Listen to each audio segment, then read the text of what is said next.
And now, Alain Richard Donwahi, President, 15th COP of the United Nations Convention to Combat Desertification.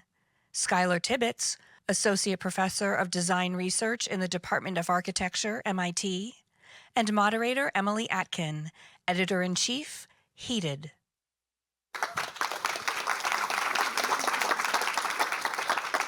Hello, everybody. As you can see, we have one seat that is empty.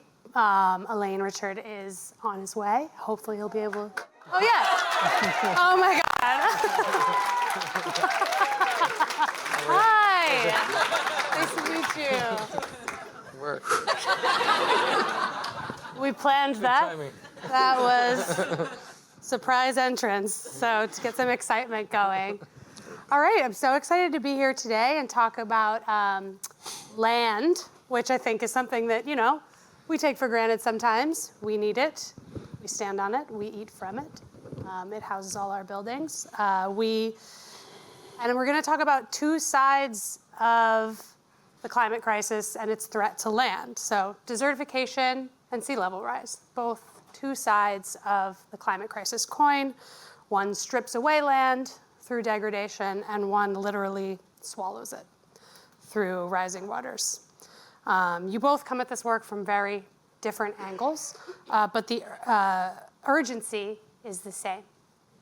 You're coming at it, Skylar, from a technological angle, whereas Alain Richard, you're coming from it from an international policy angle. So I'd like to just start by addressing the broader context, making sure everybody understands. Alain Richard, you've said that there is a lack of understanding of the phenomenon of desertification and its consequences. So can you help the audience understand this phenomenon and how they should think about it? Yes. Sorry for the delay, but there's too much traffic in New York. Desertification, you see, I'm president of COP15, Desertification COP. Do you know what it is? Do you know? Nobody knows, you see? Everybody knows about climate COP. We talk about climate COP and biodiversity COP. There are three COPs: biodiversity, climate, and desertification. Desertification is a COP on land degradation and drought. At the beginning of those COPs, it was in 1992 in Brazil when they launched the three COPs. They thought that desertification was only about desert. Sahara Desert, African countries, poor countries. So you don't need to talk about it too much. But in fact, it's not about desert. It's about land degradation.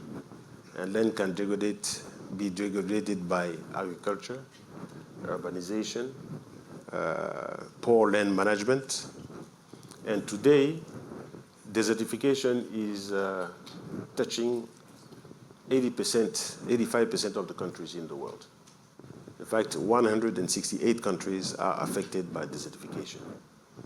We talk about drought in Europe, in Portugal, in Spain, in France, in Italy, in Armenia, in China, in the United States, in Brazil, in Australia. We talk about drought everywhere, not only in Africa. So people are looking a little more about the causes and the consequences of desertification and also the solutions.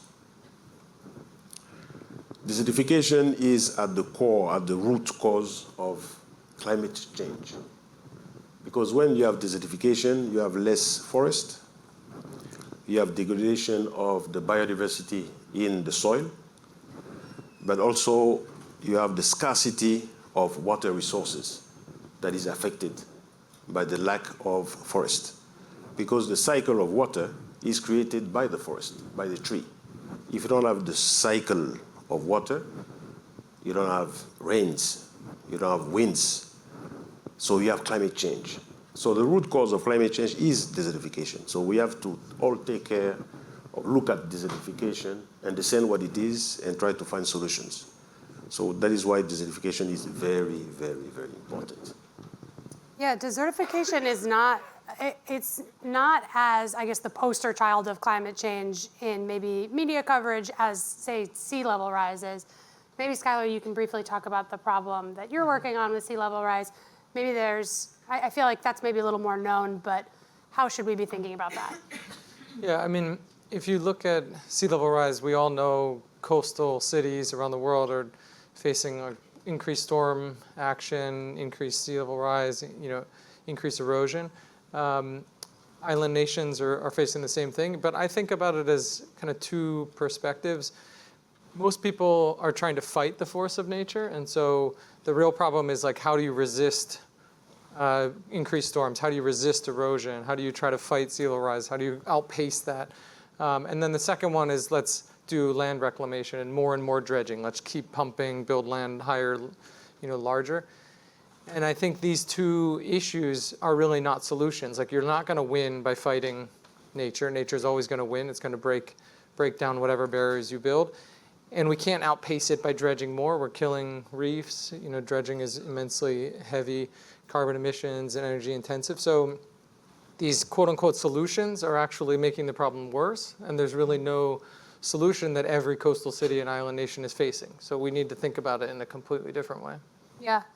And I think I hear this a lot in my reporting, this idea that if we don't completely stop climate change, 100%, reverse everything, then there's little we can do to adapt to any level of worsening climate crisis situation.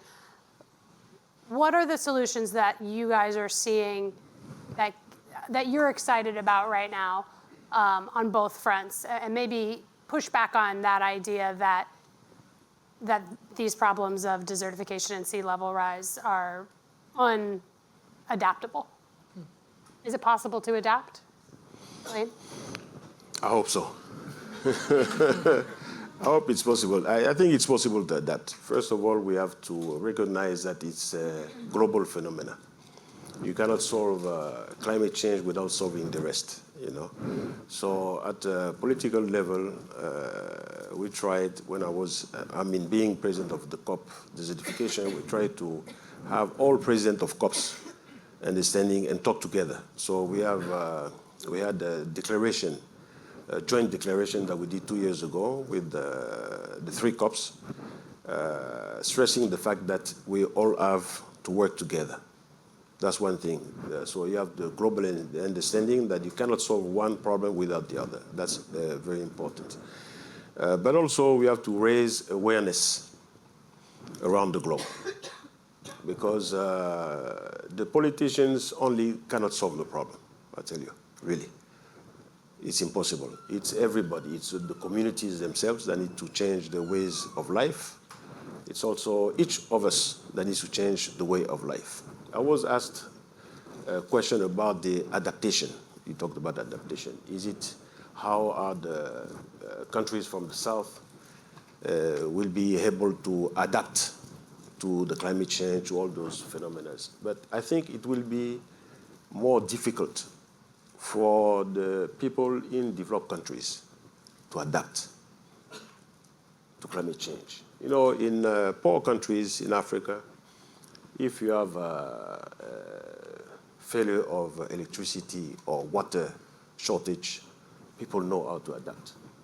Can you do so in New York when you live in the 50 floor,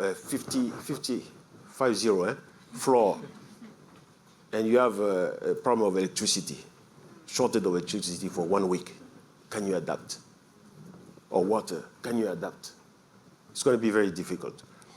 So we have to all be aware that we have to work together to make change. Adapting is compulsory. We have to adapt. But we also need to prevent.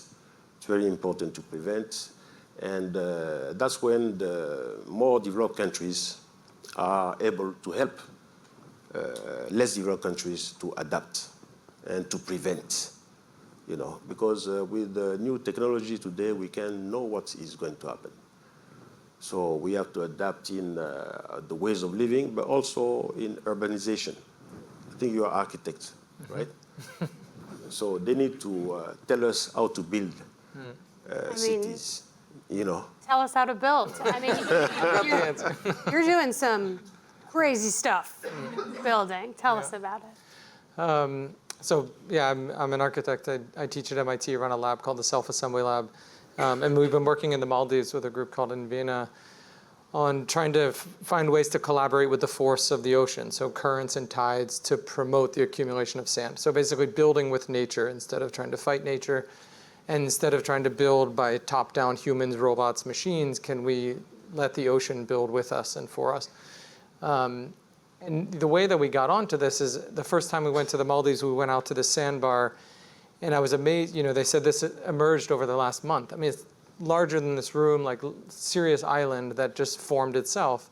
And I started to think that actually the islands are the future of construction, not New York, Miami, Male, you know, whatever human-built city that's a coastal city.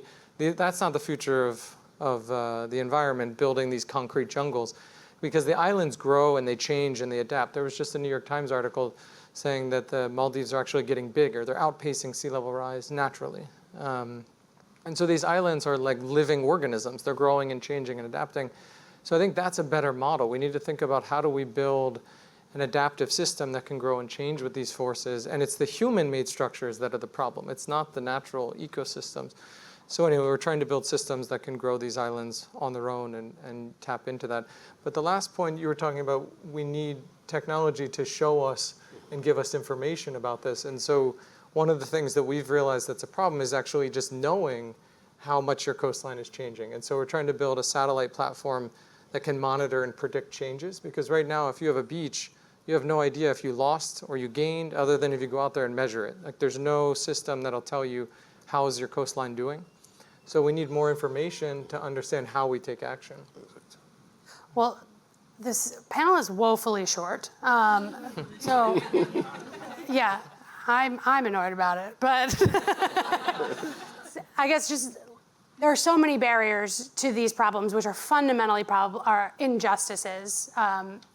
You know, with larger polluters being the ones that and well-developed nations being the ones that cause these problems for mostly underdeveloped regions. So what can people in the audience do to try to move the needle on these issues? Either one of you can start. You start. Yeah. Well, I think need to get engaged and collaborate and promote alternative concepts about how we can build. You know, we don't need to just look to the Western history of building cities and civilization. That doesn't necessarily need to be the future, and we can collaborate with these forces that we see as destructive and try to change that perspective. So I think it's mostly like, let's join forces, let's collaborate, let's figure out how we do this, and come up with new innovative approaches to building the future of cities. Yeah, I think there's a need for solidarity. You see, most of the countries that are facing the consequences, negative consequences of climate change are people who don't participate in making them. Okay? So we need more solidarity. Most of the time we talk about money, okay? To adapt, to change, to prevent, we need money. So people in the South talk about the lack of money. And you see, I've been Minister of Defense in my country for a few years, and responsible for this national security for a few years also. Every time we have a problem of national security, we find the money to solve it. I tell you, very quickly, we find the money to solve it. A few years ago, when the war started with Ukraine, the European Union, in a matter of 1 week, found 100 billion euros to buy weapons. Weapons. You don't grow trees with weapons, I think. So that means that the money is here. So what do we do with it? More solidarity. That's what we need. Thank you very much. Let's give a round of applause for our panelists.